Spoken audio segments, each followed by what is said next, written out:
Hi everybody, it's the old octogenarian again.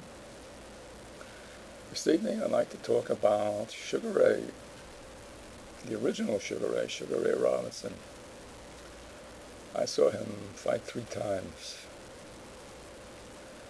The first fight I saw him was with Steve Balois.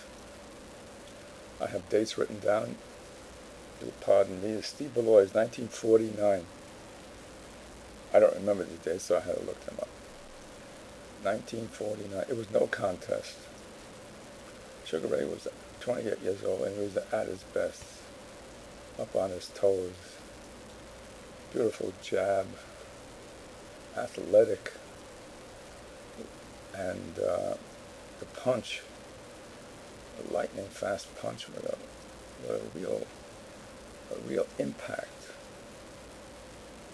And Steve did his best, but the 7th round was all over by a TKO. Now, oddly enough, what I remember most about that fight was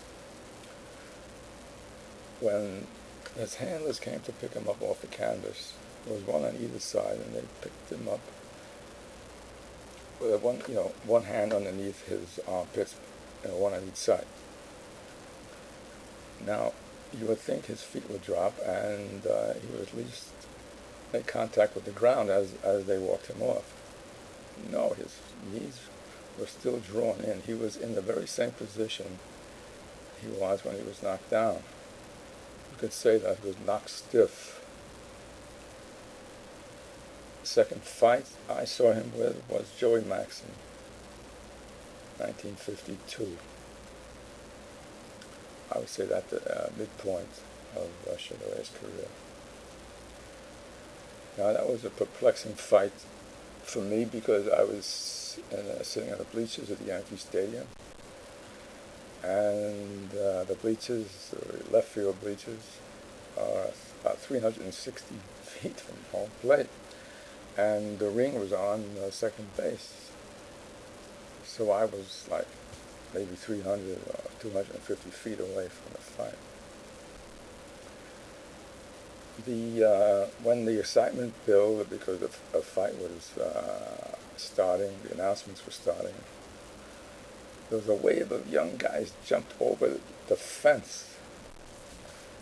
It was like some signal. Zoom. Maybe 100 guys jumped over the fence. They wanted to get closer to the action. Who could blame them? And they ran down the field and they stopped behind the chairs. Security guys tried to stop them. Here, I'll grab this guy. That guy. They didn't grab anybody. Okay, the fight, my first impression was that Joey was doing okay. He wasn't hurt. He was standing up to Sugar Ray. There was no debacle. There was no knockdowns. And then the strange, remember, I'm hundreds of feet away. And then there was no speaker system that I recall. And suddenly the referee is replaced. And then the fight continues, and it's obvious that Robinson is scoring, building up points. And the 13th round rolls around, and it ends, and Robinson staggers. Wow, that was strange.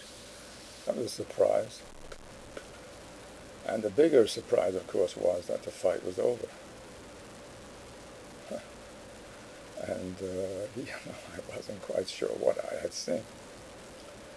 It wasn't until the next day that I read that it was a heat exhaustion factor.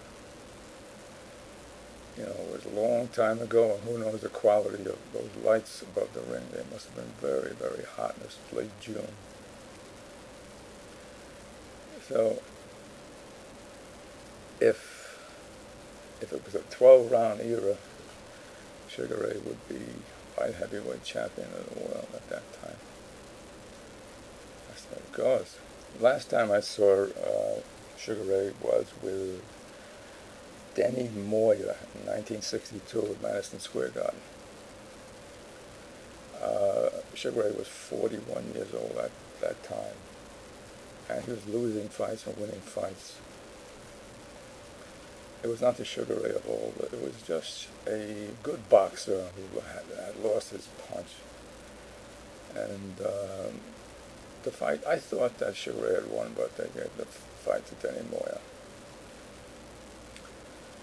That was the last time I saw Sugar Ray, but I certainly had a taste of what a great fighter he was. It was a beautiful, beautiful thing to watch. He was beautiful. He had great technique, great skills, and there's no doubt he was the greatest, perhaps the greatest fighter of the modern era. Now, you know, they said that, one other point, Sugar Ray was indeed a world champion because he fought all over the world. You look at his record, and it's amazing all the different places he fought. He was one of a kind in that regard. He was a real champion, not like these phony champions we have now. So he was truly a great fighter, and you know, it reminds me of Joe DiMaggio. Or writers said that he had class. He had class. And Sugar Ray, who was middleweight champion 5 times and the welterweight champion, also had class. He was an outstanding fighter, and he deserves all the accolades that he has been given. Bye-bye now.